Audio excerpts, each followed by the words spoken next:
class 12, subject chemistry. We have start our new topic, properties of colloid solution.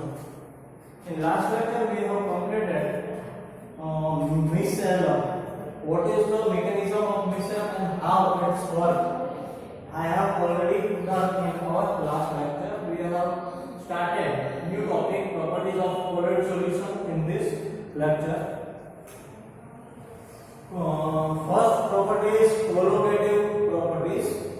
Colloid particles being bigger aggregate, the number of particles in a colloid solution is comparatively small as compared to a true solution. Hence, the values of collocative properties like osmotic pressure, lowering in vapor pressure, depression in freezing point, and elevation in boiling point are of the small order as compared to values shown by the true solution at same concentration. First of all, student एक वस्तु ध्यान में रखो कि size of the particles in colloid solution it is very small in compared to right solution, true solution. But true solution ની comparison માં colloid નો જે particles ની size હોય છે એ bigger હોય છે. બીજી વસ્તુ કે colloid ની અંદર તમને બધાય જે particles છે એ ગ્રુપમાં જોવા પડશે, બરાબર? But number of particles it is very less compared to true solution.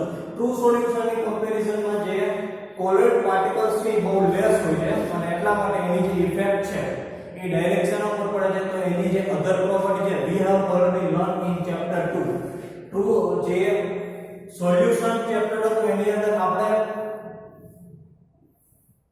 osmotic pressure, lowering in vapor pressure, depression in freezing point and elevation in the boiling point આ ચારેયના ટોપિક વિશે ડિસ્કસ કરી લીધું હતું કે કોઈપણ સોલ્યુશન ની અંદર જે સોલ્યુટ નો રેશિયો જે મેક્સિમમ હોય તો ચારે ચાર property ઉપર ઇફેક્ટ મેક્સિમમ થાય છે.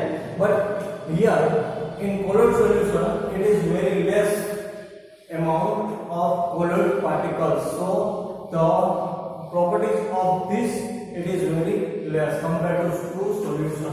એટલે true solution ની comparison માં colloid ના જે જેટલા પણ આ property વાળા છે ઈ તમને less જોવા મળશે. Second, Tyndall effect. If a homogeneous solution placed in dark is observed in the direction of light, it appears clear, and if it is observed from a direction of right angle to the direction of light beam, it appears perfectly dark.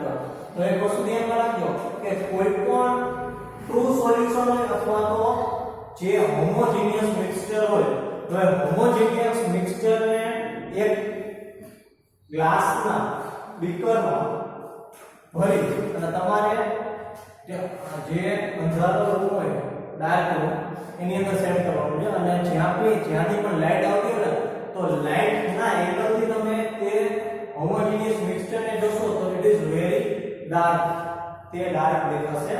But હવે dark રૂમમાં તમે આ જે solution રાખેલું છે 90 angle તમે એને જોશો તો ઇટ ઇઝ પરફેક્ટલી કેવું દેખાશે? તો એક વસ્તુ ધ્યાનમાં રાખો કે પરફેક્ટલી બ્લેક દેખાશે. Colloid solution viewed in the same way may also appear reasonably clear or transparent by the transmitter light, but they show a mild of strong oppositions when viewed at right angle to the passage of light. The path of the beam is emulated by a fluid light. This effect was first observed by Faraday and later studied in detail by Tyndall and is termed as Tyndall effect. The bright corner of the light is called Tyndall corner. એક વસ્તુ ધ્યાનમાં રાખજો કે હવે homogeneous જે solution લીધું એમાં તમે જે લાઇટનો પાથ હતો ઈ ડાયરેક્શનથી અને રાઈટ એંગલ ડાયરેક્શનથી જોયું તો શું દેખાણું તો ટ્રાન્સપરન્ટ. જો આવી રીતે તમે જુઓ ડાયરેક્શનમાં એક્ઝેક્ટ લાઇટના બીમથી તો તમને ટ્રાન્સપરન્ટ દેખાશે ને રાઈટ એંગલથી જો એક્ઝેક્ટ ઉપરથી તો તમને એ બ્લેક કલરનું દેખાશે. બટ હવે કોલોઇડ સોલ્યુશન જો કાચના બીકરમાં ફિલ કરી અને એમાંથી લાઇટ પાસ કરવામાં આવે તો એક વસ્તુ ધ્યાનમાં રાખજો ત્યાં ઇફેક્ટ સ્કેટરિંગ ઇફેક્ટ પ્રોડ્યુસ થશે. what is scattering effect? Everyone know colloid solution ની અંદર જે પાર્ટિકલ્સ ની સાઈઝ હોય છે તે ટ્રુ સોલ્યુશન ની અંદર જે આયન ની સાઈઝ હોય છે એના કરતા કેવી હોય છે, બિગર હોય છે. હવે કોઈ પણ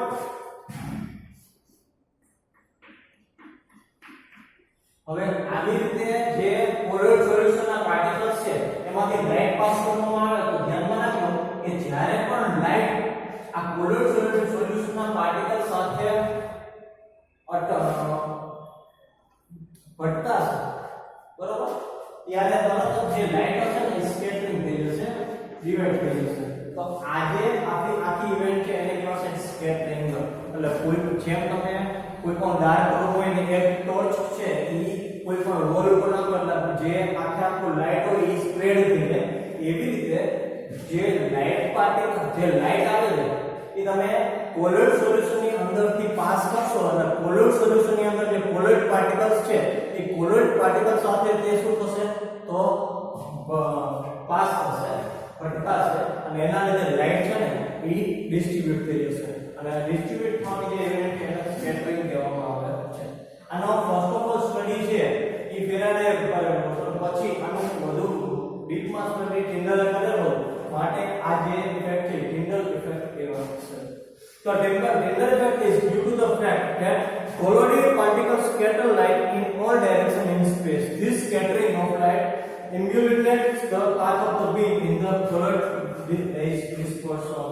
હવે એક વસ્તુ ધ્યાનમાં રાખજો કે જે પણ લાઈટ હોય સ્પેસ ની અંદર બધી જગ્યાએ શું થાય છે, સ્કેટરિંગ થાય છે. ખાલી કોલોઇડ સોલ્યુશન ની અંદર થઈ જેવું નથી. એક વસ્તુ કે એક એક્ઝામ્પલ આપું કે ઉનાળો હોય, ઉનાળામાં ડાર્ક રૂમમાં એકાદી વિન્ડો ની અંદર ધારો કે એક હોલ હોય, હોલમાંથી સનલાઇટ આવતી હોય તો એ સનલાઇટ ની અંદર તમે જે આપણી માટી હોય ક્લે એના પાર્ટિકલ્સ ને ઉડતા જોયો કરો, ઇટ ઇઝ અ સ્કેટરિંગ. બરોબર, આ ટાઈપની જે ઇવેન્ટ છે તમને ઘણી બધી સ્પેસ ની અંદર પણ જોવા મળશે.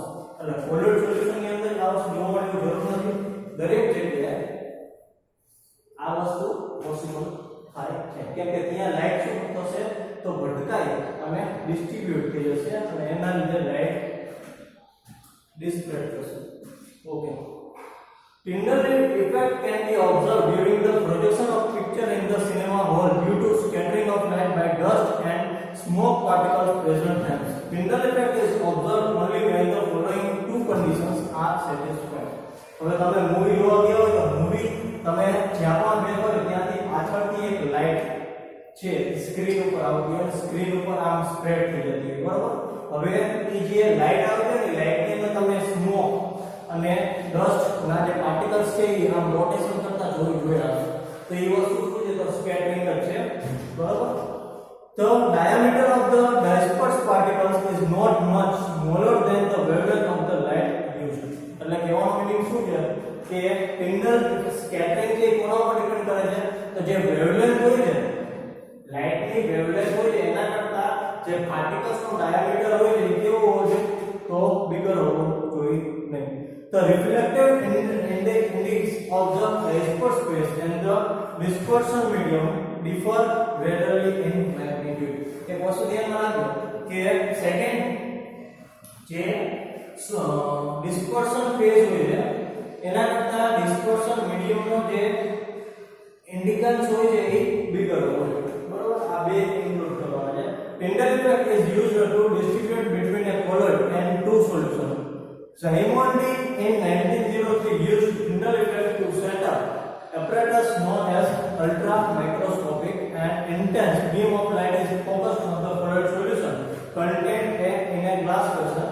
The focus of the light is then observed with a microscope at right angle to the beam. Individually, colloid particles appear as bright star against a dark background. Ultra microscopic does not render then actual colloidal particles visible, but only observe the light scattered by them. Thus, ultra microscope does not provide any information about the size and shape of the colloidal particles. હવે એક વસ્તુ ધ્યાનમાં રાખો, ઝિગમોન્ડી જે scientist હતો એણે પણ શું કર્યું અલ્ટ્રા માઇક્રોસ્કોપી વડે આજે આખી કોલોઇડ પર જે લાઇટ પાસ કરો તો સ્કેટરિંગ ની ઇફેક્ટ